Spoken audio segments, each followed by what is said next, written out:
What is up, Pitt fans? Thank you so much for tuning in to Inside the Panthers on YouTube. My name is Stephen Thompson, coming to you from the Peterson Event Center, where we just heard from Pitt head coach Jeff Capel and star freshman point guard Bub Carrington, who told us that he is declaring for the 2024 the NBA draft. It was an announcement that was shrouded in mystery for about 24 hours, a little bit less than that. It had people speculating wildly, but the most obvious answer proved to be the right one.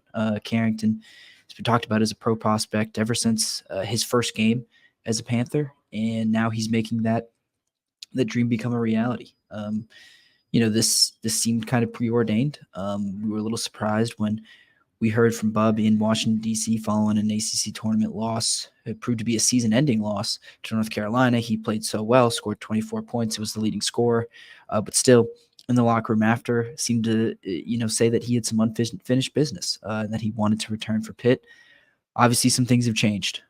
He's gotten some feedback that was really positive from NBA scouts and from executives, and now he feels confident enough to make this move. Jeff Capel said it, but it's a bittersweet day for him, for the program, for Pitt fans in general. Carrington could have been part of the foundation of a really great team next year. He was already a huge part of this team this year that was wildly successful, and leaving in declaring for the draft, he leaves behind a very big hole in the Panther backcourt.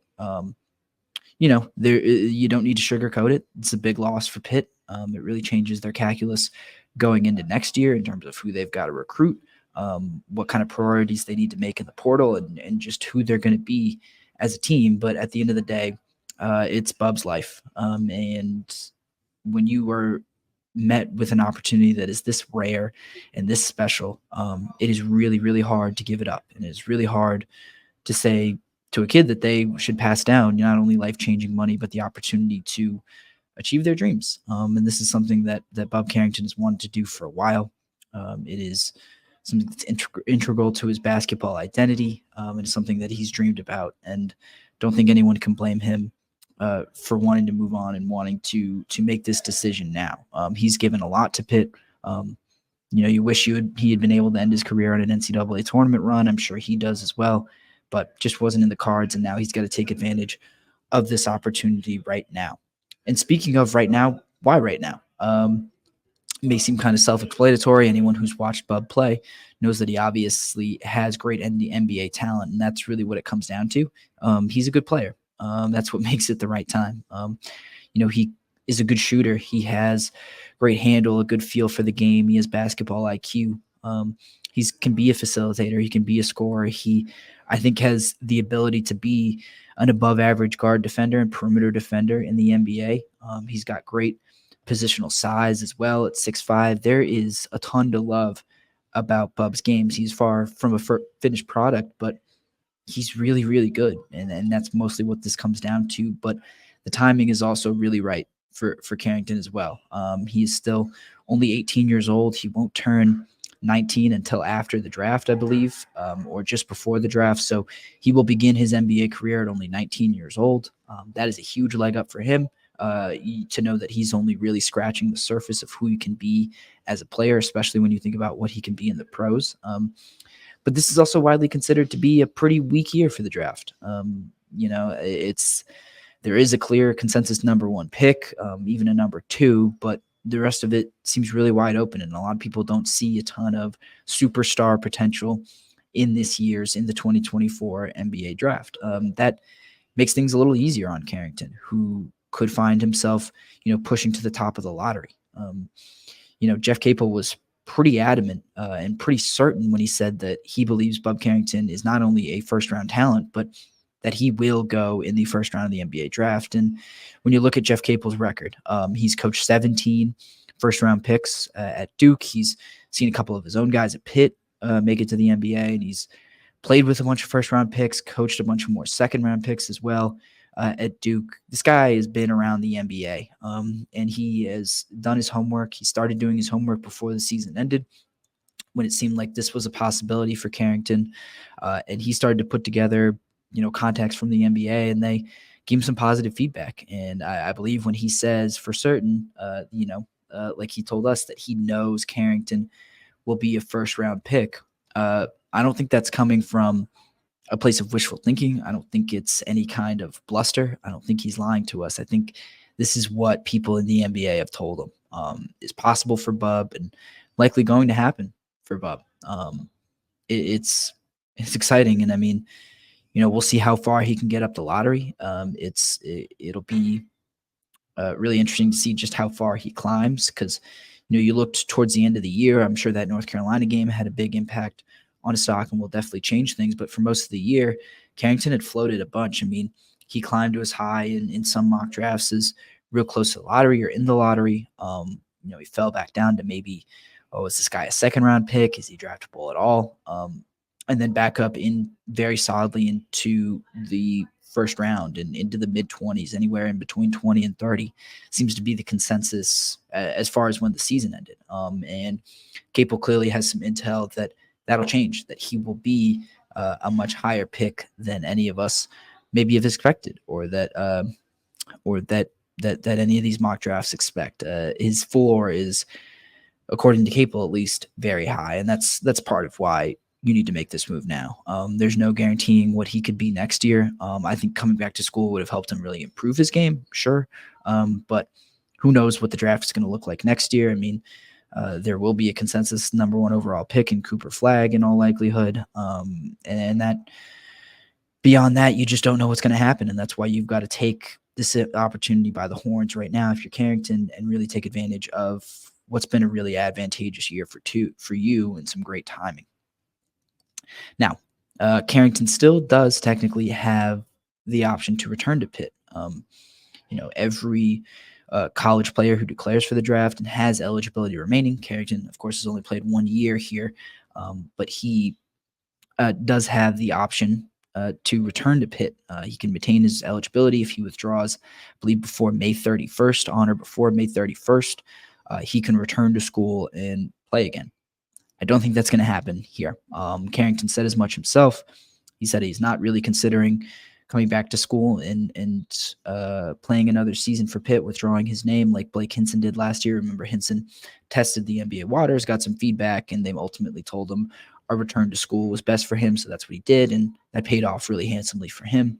Carrington, there's clearly not much upside to him coming back. Like I said, there not only is there the uncertainty of what the draft is going to look like next year, but he's got to take advantage of this opportunity right now. He's told us he plans on being an NBA player in a couple of months, and that's what he's sticking to. That's his plan, and he's not going to waver from it. So sorry to burst anyone's bubble. That isn't really going to come. Won't really be an option for Bub at this moment, but it is what it is, and it's how he's got to go about it. And I'm sure most, if not everyone, can kind of understand why he's making this decision right now. The draft slot value is upwards of $1 million if you're drafted in the first round, probably more if you're going up towards the lottery. As solid as I think Pitt's NIL initiatives are right now, I don't think they can compete with that, especially just for one player. So Carrington's getting a sweet deal.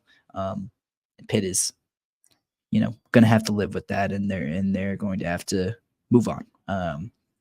And speaking of moving on, what does this mean for Pitt next year? I mean, obviously they lose a great player, but the good news is they retained 2 of the 3 guards that really drove them, especially in the second half of the year. It's tough to lose both Carrington and Hinson in the same year, but I think you can feel really good about the foundation they have with Ishmael Leggett and Jalen Lowe, 2 guys who will have multiple years of eligibility remaining. Lowe obviously was only a freshman, and Leggett, I think, at least has 1 year of eligibility remaining, if not 2, after this past season. 2 high scorers, 2 guys who can handle the ball. Lowe is definitely, almost certainly, your lead point guard going into next year. Leggett will likely serve as a starter. He'll probably reprise that role with Carrington on his way out, be much more of a scorer, obviously the lockdown perimeter defender that he was. Those 2 will really make up the foundation of next year's team alongside Zach Austin. Guillermo Diaz-Graham is expected to come back. You'll add Papa Conte to the fold as well. And then we'll see who they pick up in the transfer portal as well. But, they seem fine-ish at guard right now. You'll add Brandon Cummings, who's a true freshman, a 3-star recruit coming in next year. But it does seem like the Panthers will look to add one more guard, a bit of more of a veteran presence if I'd have to guess. I mean, Capel said pretty plainly, well, we're going to have to get a new guard. He said it jokingly, but did add that he's confident in what he has right now. They are going to keep recruiting. They kind of haven't really gotten into the mix yet, according to Capel, with some of these transfer portal guards, just because they didn't want to give anything away. They wanted Carrington to have his moment. That said, a couple nights ago, they did reach out to a report surface that they did reach out to Gibson Jimerson, excuse me, a 6'5" guard from formerly of St. Louis, who's in the transfer portal right now, a double-digit scorer, can pass a little bit, got good size, everything like that.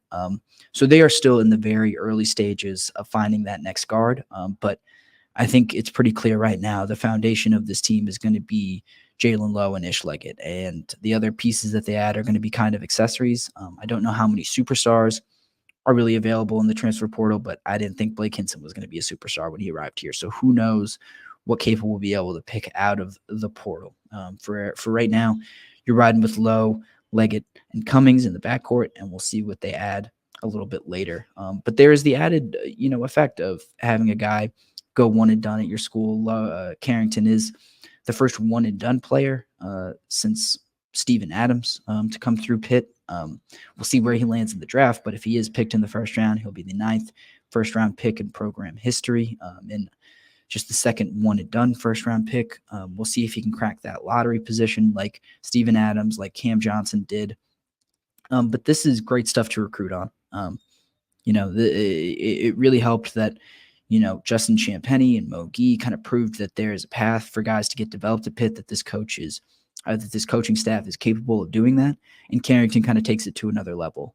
It's real sad to lose him and to not get him for another year, but Carrington is proving something that really hadn't been proven before, and it's that a guy who was, let's be honest, somewhat under-recruited. I mean, I think Carrington had all of 3 Power 5 offers coming out of high school when he committed to Pitt, and now he's on the verge of being a first-round draft pick, potentially an NBA lottery pick. That is a dream to recruit on, not just in the transfer portal, but to high school kids as well. There's proof that, if you are a pro prospect, if you are an elite high school or college transfer player, that Pitt can get you where you want to go, and that Pitt can get you to the next level. And they'll be able to recruit off of this for a long time, especially if Carrington really does live up to the hype and he does become a first-round pick or an NBA lottery pick. So, like I said, bittersweet day, but overwhelmingly positive one for the Panthers. There were tons of, athletic department officials. Carrington's entire team and coaching staff were there to cheer him on. It was a celebratory day. No one's treating this as, sad or like Pitt is losing something great.